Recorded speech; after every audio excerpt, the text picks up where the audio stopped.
morning, everyone, and welcome to week 2 of our readings. Now, in this week's lecture, video, really, I actually get to talk about big words here.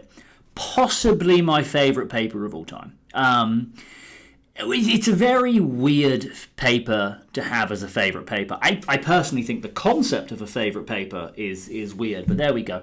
I actually met Jessica once and told her it was my favourite paper. And she looked at me, I'm pretty sure it was disbelief. She might have thought I was being sarcastic. But it is, and there's really, it's not so much about the findings, but it's more this preaching of innovation and thinking outside the box. And I guess we need to take a second, look at the title, From Marine Ecology to Crime Analysis. I mean, think about the idea of linking those two. You know, I'm trying to solve a number of serial murder cases. Well, where do you get your science from? Oh, fish. I actually get it from the fish. Right, okay. It's just they don't go together straight off the bat, but it's when you see what she's done in the paper and the way that she's kind of bridged these two concepts theoretically, it makes so much sense. And I mean, we wrote a paper a while ago, which I'm not assigning, it's far more boring than this, where we basically were looking at terrorism. And we said, well, why don't we, instead of thinking about terrorist organizations as unique organizations, why don't we think about terrorist organizations as businesses? Apple, Microsoft, Zoom, you know, they all have the same issues, right? They need to recruit people, they need to keep people, whatever it is, right? So you can learn so much by looking outside of this very nuanced focus that you have. And I think that's really important, especially in newer sciences, right? You know, physics is an old science. It doesn't need to borrow anything from fish. But, you know, like crime psychology, terrorist psychology, all of these areas, they have a habit of creating new things and saying they need to because they're new phenomena, or, you know, we need extreme science because the thing we study is so extreme. Well, I don't think humans change that much, and I personally like, you know, this idea that, you know, going on with something evolutionarily old helps you understand it, and then that's what this paper does. Is it kind of it broadens the scope and comes up with, well, let's go with a universal idea and let's apply it to this new area. So, I mean, one of the reasons I want to do this paper as well is without a bit of guidance, I worry that you can kind of read it, see a few symbols and equations and not really want to engage any further. And heaven, I don't want to engage any further when a paper gives me equations. So I thought this would be a nice one as well to kind of walk us through it and see it together. So, from marine ecology to crime analysis, improving the detection of serial sexual offences using a taxonomic similarity measure. Now, so the key things here is this idea of a similarity measure, and what Jessica is going to talk about in the albeit very brief introduction, which is great, is this idea of similarity. So what they're looking at here is this interesting question of, and we'll see this in the Paul Britton case, will be a good one. Let's take this idea, right, that we've got 7 or 8 murders, or 7 or 8, in this case, sexual offences. And you have a really interesting question of, am I dealing with 1 offender, 2 offender, 3 offenders at the same time, or sequentially, right? How many perps, if you will, pardon my criminal minds lingo, how many perps am I looking at? Now, the way that was being calculated before was a concept called Jacquard's coefficient of similarity. Now, what Jacquard's coefficient of similarity does is it basically looks at all of the behaviours. We're going to go with a 2-crime model just because it's easier. All of the behaviours in crime A, all of the behaviours in crime B, right? A and B. And it's going to measure the degree of similarity. So what percentage of behaviours overlap with crime A and crime B, right? Let's say they both did 10 behaviours and 5 of them are similar. There would be 33% overlap because there's 5 unique behaviours in A, 5 unique behaviours in B, and 5 shared behaviours. 5 over 15, 33%.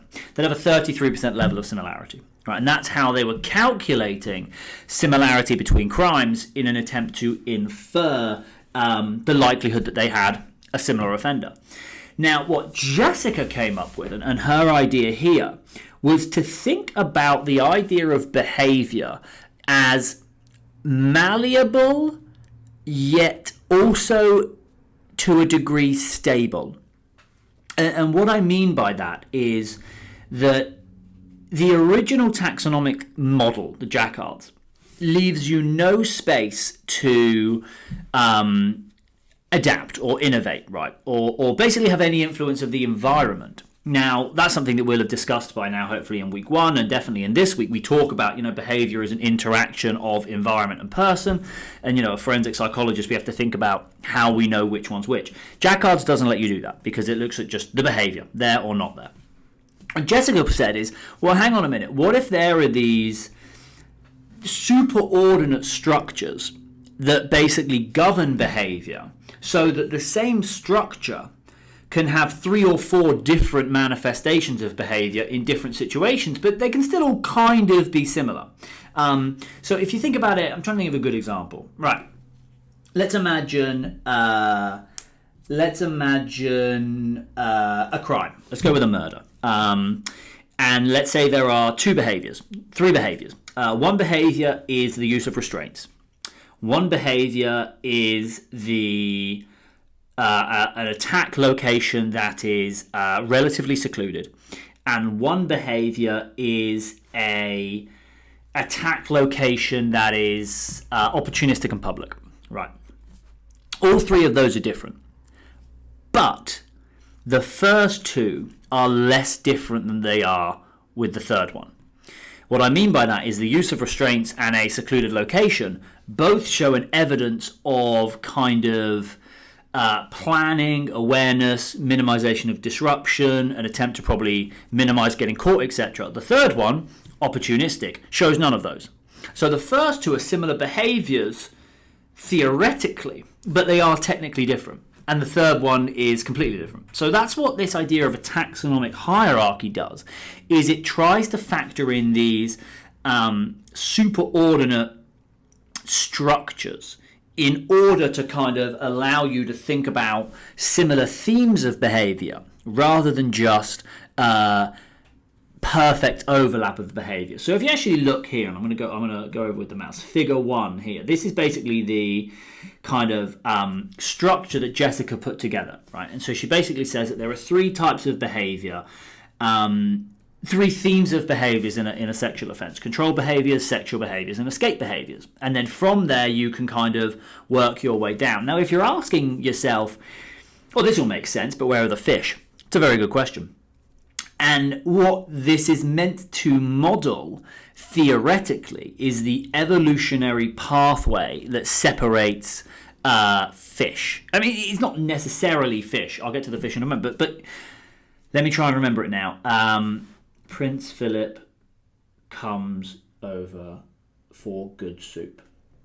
Prince Philip. King Philip? Kingdom, phylum, class, order. Something beginning with F. Genome. Good soup. Right, whatever it is, right? Hopefully one of you will at least understand what I'm saying. But the idea that you can track the similarities and differences between species along a hierarchical nature, right? 2 monkeys are closer together than a monkey and a pterodactyl. That's the idea. So this structural model is actually how they detect the degree of overlap between fish in a pond, like similarity of ponds. In the paper, it explains this better than I'm currently doing, but there you go. So anyway, this is the kind of the theoretical structure that you put together. So now, the similarity between 2 crimes is not the number of coexisting or overlapping behaviors, so, crime A here or crime B. It's the number of overlapping behaviors factoring in the level of the hierarchy which is required in order to link them. So to give you an example of that, if you look at behavior 1 and behavior 2, they are very, very near each other. So let's just say a bad example. Behavior 4 and behavior 5, they are very near each other. They're linked at level 1, right? So behavior 4 and behavior 5, different behaviors, but could realistically both show a similar strand of sexual behavior.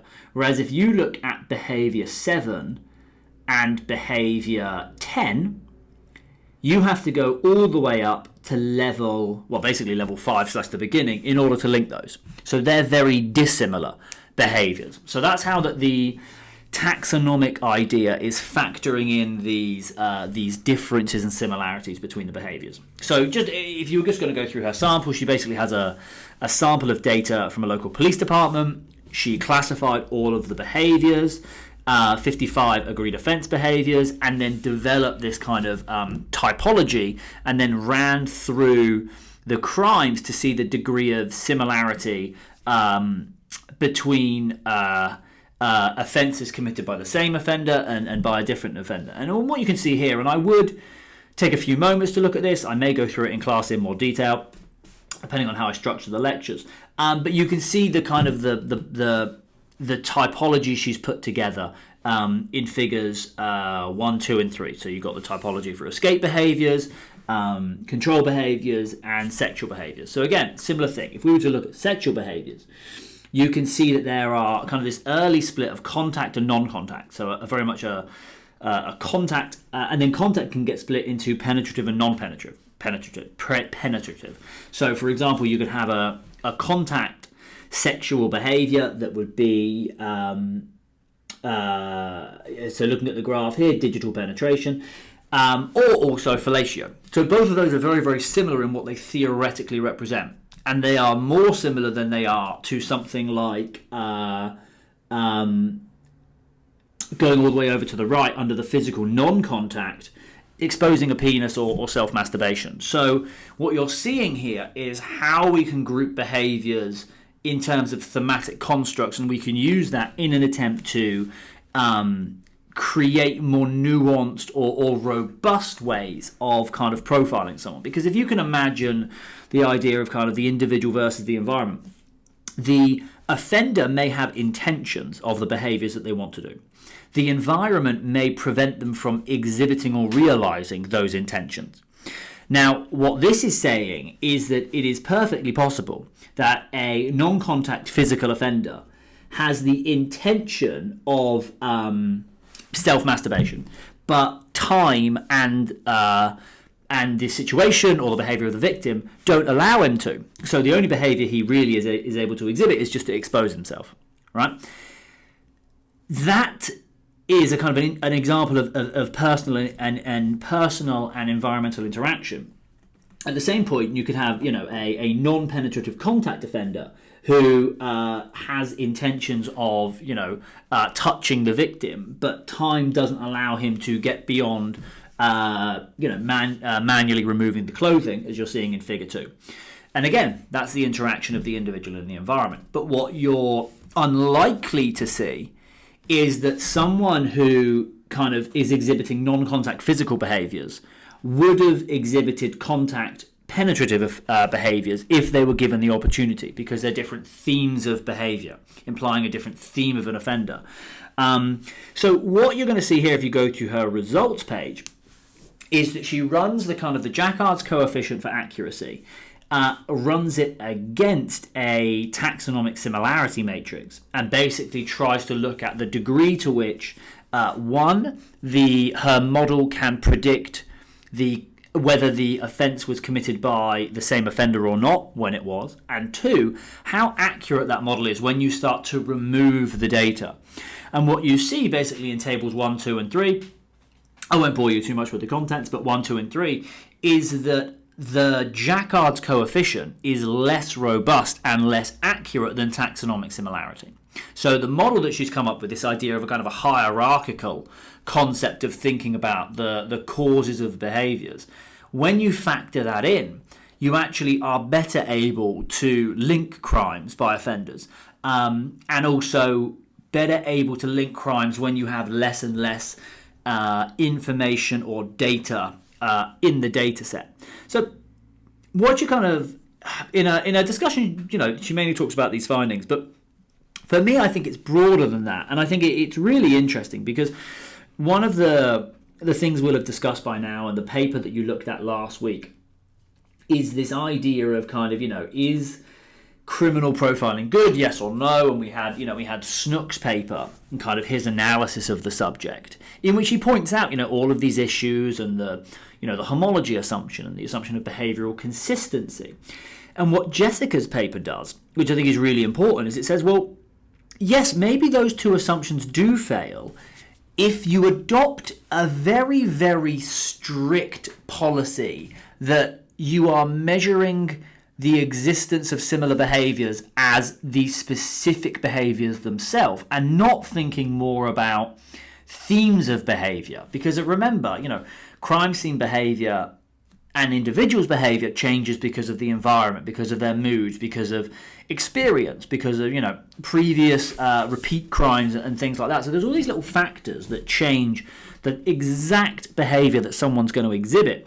And what Jessica says is maybe we've developed something that allows behaviour to evolve and change, but it doesn't really allow themes of behaviour to evolve and change. And maybe we can be slightly better at this kind of profiling thing if we adopt a more thematic concept to grouping our behaviours rather than behaviour.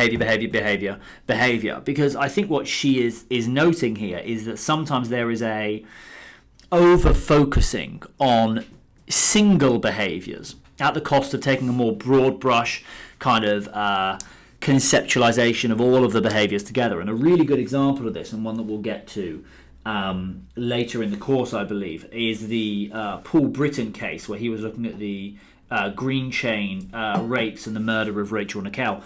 And in the second murder, the name leaves me for the moment, but it'll come back to me before the lecture. The second murder was far more brutal, committed by the same individual, Robert Napper, but far more brutal. And the profiler at the time, Paul Britton, said that it was a different offender because it showed an increase of fury, I think was his specific words. And the critique of the case, Lawrence Allison, he said, well, yes, it's far easier to exhibit fury when you are in someone else's apartment than the first murder, which was in a public place, albeit at a quiet time, but in a public place. So Jessica's kind of approach here really helps us think about thinking of behaviours in terms of underlying themes that drive them and that are far more stable than just looking at the single behaviours themselves, which I think may be one of the reasons that many of the previous attempts to conceptualise concepts such as homology and consistency have failed, is because they do a very, very focused definition of what the behaviours are with a kind of a one-size-fits-all. Well, if they didn't do this exact behaviour, then it can't be the same person, and not factoring in this interesting concept of behaviours can be different and similar, and they can also be different and very different. And if you factor in the degree of differences between the behaviours, you have a more nuanced and holistic understanding or approach to kind of the similarity of two instances. So anyway, this has just been, for as long as I can remember, one of my favourite papers. And I think it just speaks to the innovation of this kind of theoretical construct and kind of taking something so left field and using it as a framework to guide thinking in an area where we kind of thought we knew what we were doing all along. So I really hope you enjoy it. Jessica's fantastic, and I recommend a lot more of her work if anyone is interested in it. But this has always been one of my favourites, and I hope it's kind of provided an interesting thought to kind of frame some of the discussions we've had about how we as psychologists conceptualise this unknown mercurial effect of the environment on the behaviour of offenders, and how we use that to make judgments.